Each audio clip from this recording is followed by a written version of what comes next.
Welcome back to another episode of the Brown Sugar Cafe podcast, the place where poetry meets conversation. I'm your host, Terrence P. Elmore. In today's episode, we're going to talk about give and take.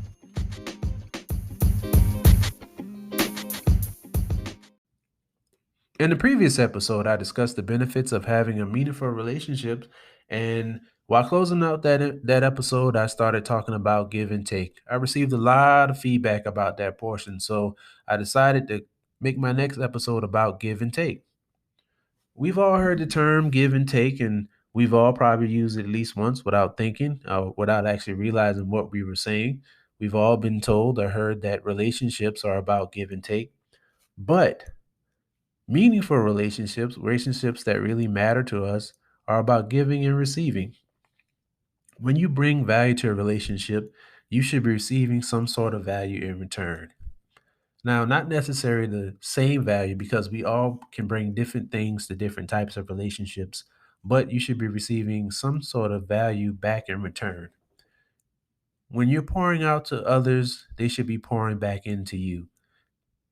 Sometimes we get hooked up or we get into these situations or relationships with people who are takers, and they just take and take and take without giving anything back. This can be in any type of relationships, whether romantic relationships, a familiar relationship, business relationship, etc. A simple definition of the word take is to remove, and the simple definition of the word receive is to welcome. So I look at receiving as welcoming, welcoming what is given unto you. When you welcome something, you welcome it with an open heart, with an open mind. Take, when you remove something, I think of taking things by force, like just taking something from someone, but you shouldn't be taking anything from someone. You should be receiving what they give you. Takers, for instance, takers are concerned with taking what they can get and rarely and sometimes never give anything back in return. While givers, on the other hand, sometimes have, difficulties receiving things from people. Now, I was guilty of this at one time. It was very hard for me to receive things from people. Whenever I did things for people, and still true to this day, when I do something for someone, it's out of the kindness of my heart. It's because I want to do it.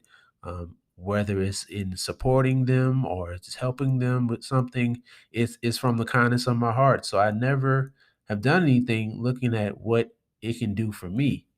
So one day I had to realize that I'm cheating people out of the opportunity to give things back to me. And that wasn't fair because I know and I've met a lot of people who have the same giving type of heart. And so I needed to allow them to pour back into me and allow them to give to me. And even when it comes to like right now with support, and people promoting things. Like I'm all for people. I try to promote anything they have going on, but I sometimes forget to mention the things that I have going on just because I'm so used to being the person that's pushing everyone. And so I wouldn't even say it's hard or it's difficult. It's just a slight challenge because my mind is so given driven that sometimes I forget to take a pause and let people know what's going on or what new projects I have. But that's one of my goals is to stop doing that and start pushing things out. So that's just a little bit about me when it comes to giving and receiving. When I started thinking about giving and receiving, I started thinking about a baton relay race, and I started thinking about the exchange zone being um, a relationship. I started thinking about how passing the baton is very important, and the important part of passing a baton is the next runner being able to receive the baton from the first runner. And then I started looking at it like, okay, so what if that next runner just takes the baton out of the hand of the person who's supposed to be passing it to them? A couple of things could happen. They could drop the baton, or they could actually pull that person forward.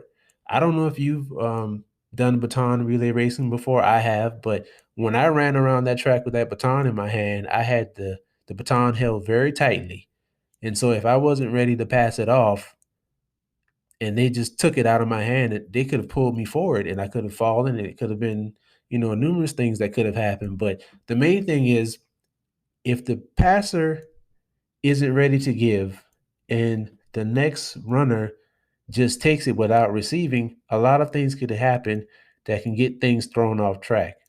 So I just wanted to use that example to kind of tie things in. That's not the only example, but one I thought was appropriate because we just finished up with the Olympics, and there was a lot of people watching track and field that normally wouldn't. So, um, if you evaluate all of your relationships, what would you find? Are you receiving what's given from the heart, or are you taking with a sense of entitlement? Are you giving to someone who's receiving from their heart, or are they taking from you all that they can get? In Lauren Hill's X Factor, she asked, "Who do I have to be to get some reciprocity?" If you find yourself asking the same question, then it's time to make some changes in your relationships so that value can take place. Some of these changes may be actually ending the relationship, or it could be just, and then I want to touch on that as well. When you do these evaluations, let's look at situations for what they really are. Now, if someone has been pouring and pouring value into you, and you all have a very um, fluent relationship when it comes to value going back and forth, and one time, maybe two time, something goes off, one time, maybe two times, something is kind of different, and they're not actually pouring the value that they normally pour into them, normally pour into you. Give that person some grace. Let's just look at what's going on with them, because a lot of times people have things going on and they're off track, but we can't be so used to certain things in relationships that we take offense to when one time out of 1,000 that something's different. We need to look at that person, find out about their situation. They may have something going on that they haven't been comfortable explaining or talking about with us, or they might not have noticed. A lot of times we have things going on in our personal lives where we act out of character, or we're different from who we normally are. If you're in a situation with someone and something seems a little off, allow that person some grace. Don't just cut them off and say, "I'm done with you." Really have a conversation. Conversations are important. Like, don't go around assuming that somebody has an attitude with you or something's wrong. Approach that person and have a conversation. Not a confrontational conversation, but a conversation. Let them know, hey, this was a little off, this was a little different. What's going on with you? Is it something that I can help you with? Is it something that I've done? What can I do to help you? Or what can we do to help preserve our relationship? So I think those are a few things that we should look at when it comes to giving and receiving also, and when it comes to looking for reciprocity.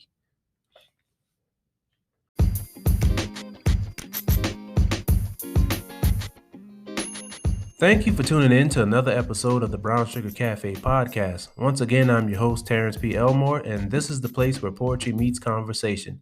Hit that follow button and turn on your notifications so you won't miss an episode. Check out my blog, thebrownsugarcafe.blog. Also, connect with me on Instagram at thebrownsugarcafe. Hope you enjoyed this episode, and as always, remember, keep pushing forward.